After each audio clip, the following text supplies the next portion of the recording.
How's it going there, roguelike fans? We are back, as you can see at the top of the screen, to the 2012 7-day roguelike challenge for a game called Das Shurke Boot by Floyd Wing, who is also apparently named John Mag, M-A-A-G.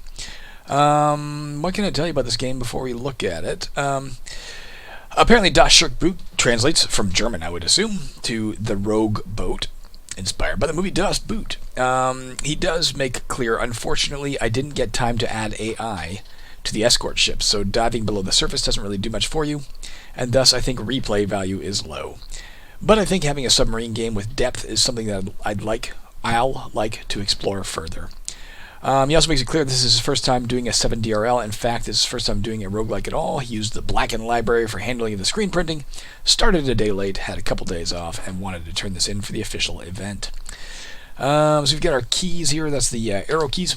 We got F to fire a torpedo, plus or minus to climb or dive, W to wait, and F10 to quit. We'll be referring back to this little readme in a second. The first thing I want to tell you, though, is this is the inaugural roguelike that I am playing on my brand new keyboard. Yesterday, as I dismounted my exercise bike, I knocked my cup of water over and flooded my keyboard, which as of today is not entirely functional. Pressing the S key also puts on caps lock. Pressing H results in 5-letter H's. Pressing E didn't result in anything at all, although now it does, so maybe it'll work again when it dries out, but I was due for a new keyboard anyway. The old number pad was damaged, the old mouse wheel didn't work, so got myself a new Microsoft ergonomic keyboard with everything functional, so it's kind of cool. And I got to train myself to use the mouse wheel again, because I got so used to not doing it. So as I said, I think this will be a very, very short roguelike experience today. I'm not sure there's a victory condition to this, but let's start moving around. You can see us in the bottom right corner. We are that little red @ sign. That little white line indicates the direction we are facing. Let me see. Do I need to turn numlock on? Let's try turning numlock on. Do I need to do anything? Is my number pad functioning at the moment? If not, I have some options. Well, isn't this a fine kick to the crotch? Give me 1 second. I'm going to turn on my old number pad for the moment. We'll use that. If I still have key, yeah, let's turn this on. Guys, what did I do? Did I take the battery out? I throw this battery in and use my old number pad until I'm done this, and I can experiment with the new number pad to make sure it's functioning, because the keyboard clearly works. All right, so we have the number lock on. Do we want the number lock on? Alright, maybe he said the arrow keys and I was just ignoring him. No, arrow keys are not working either. You know what the problem is, guys? My god, I'm embarrassed. As per always, I am not in the right window. Number pad still doesn't work, but the arrow keys on the keyboard do. Let me just make sure he didn't imply anything else. He said specifically move arrow keys or VI. Specifically, he says only cardinal directions, though enemies can move diagonal. Let's just see if I can do it with the number pad in the cardinal directions. No. Okay. So, oh yeah, you can. Yeah, using my old number pad, at least I can move in the cardinal directions with the number pads. We'll do that. We are looking for enemy ships to kill, guys. Shout out if you see them. Something kind of interesting here you can see, and a little confusing. We've talked about this before in other roguelikes where we have a vertical component, where we have a z-axis, and how do you represent that? He's chosen to do it with both a row and column depth, but I do find it somewhat confusing. Apparently, 1, 2, 3, 4. 1, 2, 3. Maybe that's indicating this. Yeah, that's indicating that. So this is to our north. Anything to the left of us here is north, right of us is south, and somewhere on here is east and west. As we go up, you can see us approaching it. There you go. I won't keep going any further. I'm not seeing any enemies at all, are you? Where the hell are the enemies? Oh, I see one. Here comes an entire convoy. Let's fire some torpedoes at them. Fire a couple of them. And let's miss. Let's miss as tragically as we can. I think they're going to get away. Our torpedoes travel at the same speed they do, so unless they I can't even see now because my game is covering my OBS window here. They got away. I got a few of them, didn't I? What do we get? We got one capital E. Just for the record, so we know what the enemies are we're dealing with. The capital C's are big cargo ships. The little C's are little cargo ships. The capital T's are tankers. The capital E's are elite escort ships, and the little E's are normal escort ships. The hashtags are islands, our O's are torpedoes. He specifically says in here, just so you know, I didn't get done everything I would have liked, including adding AI to escort ships to hunt the sub. Really sad I didn't get to adding depth charges, so apparently they can't really hurt us unless we collide with them. He wanted varied convoy AI, did not get to that. More interesting island generation than just giant spikes of stone rising from the depths. Plus a ton of ideas that I tried to keep myself from thinking about, says Floyd Wing. That's that. So you can see it does say no ships left. Move off screen to continue hunting. So let's move off the screen here. Like so. And they were on a new map. Oh my god, they're right there. Guys, they're right there.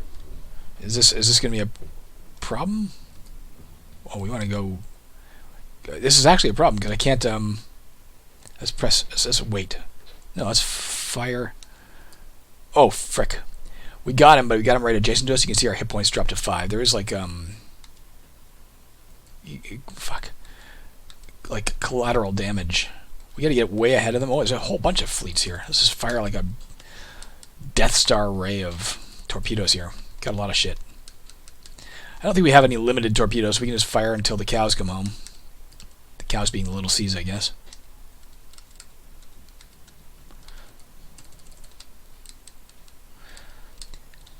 And again, I think the only way we can lose by, if I'd have fired at that point-blank range, we could have lost by causing ourselves damage with the shrapnel.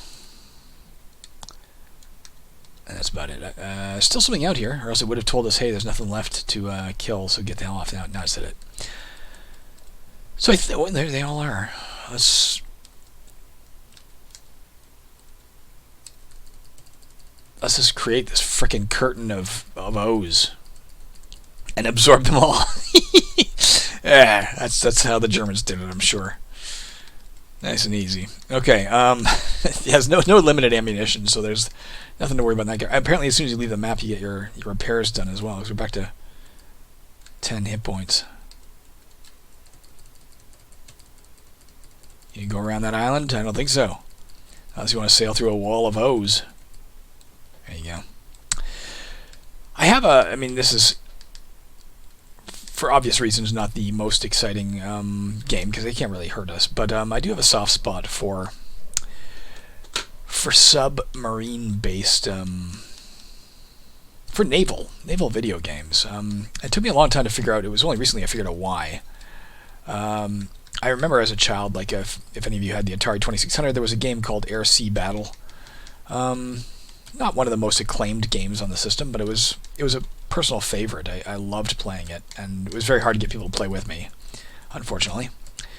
And I've always wondered, what was it that drew me to that, to the point where it was like my favorite frickin' thing to do every time I fired up the 2600.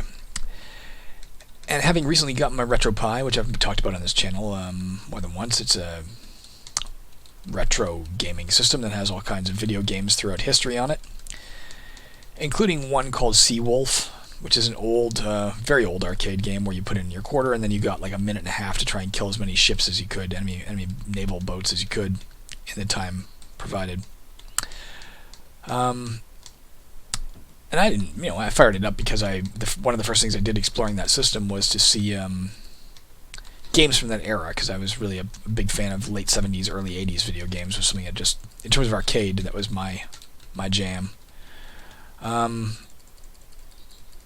So when I encountered it, I didn't have any specific expectation of liking it, but I fell in love with it, and I realized I had a flashback memory all of a sudden to being at, I believe, like a carnival fair, I think, county fair that would come to town every year, and my father standing me up in this little wooden apple box to play this game, this monochrome naval game.